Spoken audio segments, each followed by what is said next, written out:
கிறிஸ்து இயேசுவுக்குள் மிகவும் பிரியமான தேவனுடைய பிள்ளைகளே, உரிமையும் ஊழியங்களும் என்ற அந்த தலைப்பிலே வருகின்ற நாட்களிலே இந்த செய்தியை நான் பகிர்ந்து கொள்ள தேவனால் உணர்த்தப்பட்டு உங்களுக்கு நான் இந்த செய்தியை சொல்கிறேன். தேவன் தந்த அதிகாரத்தின் அந்த அடிப்படையில் நாம் இந்த உலகத்திலே உரிமையை பெற்று அவருடைய சித்தம் நிறைவேற்ற அவர் தந்த ஊழியர்களை செய்யவே அவர் நம்மை ரட்சித்திருக்கிறார். நமக்கு இந்த அதிகாரங்களை எதற்காக தந்திருக்கிறார் என்றால், ஏதோ நாம் ரட்சிக்கப்பட வேண்டும், பாவத்திலிருந்து விடுதலை பெற வேண்டும், பரலோகம் செல்ல வேண்டும் என்ற அந்த நோக்கத்துக்கு மாத்திரமல்ல, அவருடைய சித்தத்தை நமது மூலமாக அவர் நிறைவேற்ற விரும்புகிறார். அதற்காகவே தேவன் நம்மை தெரிந்து கொண்டிருக்கிறார். இதற்கான ஒரு வசனத்தை நான் வாசிக்கிறேன். தேவனுடைய விருப்பம் என்ன என்பதை குறித்து 1 தீமோத்தேயு 2ஆம் அதிகாரம் 4ஆம் வசனம்.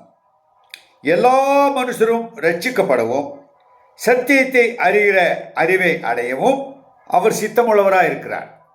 எல்லா மனுஷரும் ரட்சிக்கப்பட வேண்டும். ஒருவரும் கெட்டு போவது தேவனுடைய சித்தம் அல்ல. ஆகவே அவர்கள் ரட்சிக்கப்பட வேண்டும் என்பதற்காக நமது மூலமாக தமது சித்தத்தை நிறைவேற்ற அவர் விரும்புகிறார்.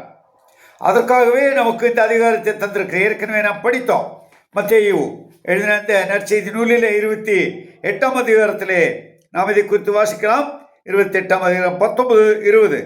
ஆகையால் நீங்கள் புறப்பட்டு போய் சகல ஜாதிகளும் சீடராக்கி பிதா குமாரன் பரிசுத்த ஆவியின் நாமத்தினாலே அவர்களுக்கு ஞானஸ்நானம் கொடுத்து நான் உங்களுக்கு கட்டளையிட்ட யாவையும் அவர்கள் கை கொள்ளும்படி அவர்களுக்கு உபதேசம் பண்ணுங்கள். இதோ உலகத்தின் முடிவு பரைந்தும் நான் சகல நாட்களிலும் உங்களுடனே கூட இருக்கிறேன்.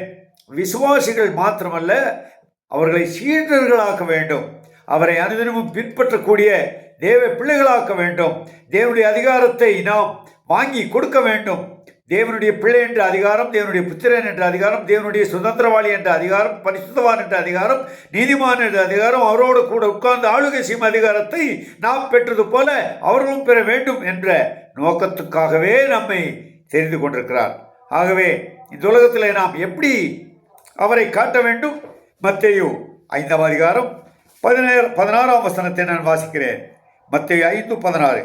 இவ்விதமாய் மனுஷர் உங்கள் நற்கிரியைகளை கண்டு பரலோகத்தில் இருக்கிற உங்கள் பிதாவை மகிமைப்படுத்தும்படி உங்கள் வெளிச்சம் அவர்கள் முன்பாக பிரகாசிக்க கடவுது.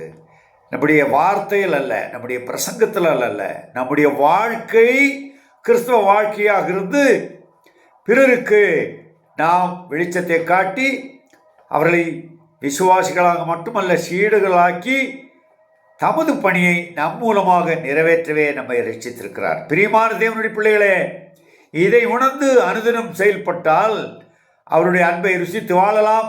தேவனுடைய மகிமையை நாம் பிறருக்கு காட்டலாம். தேவன் தாமே நம்மை ஆசீர்வதிப்பாராக.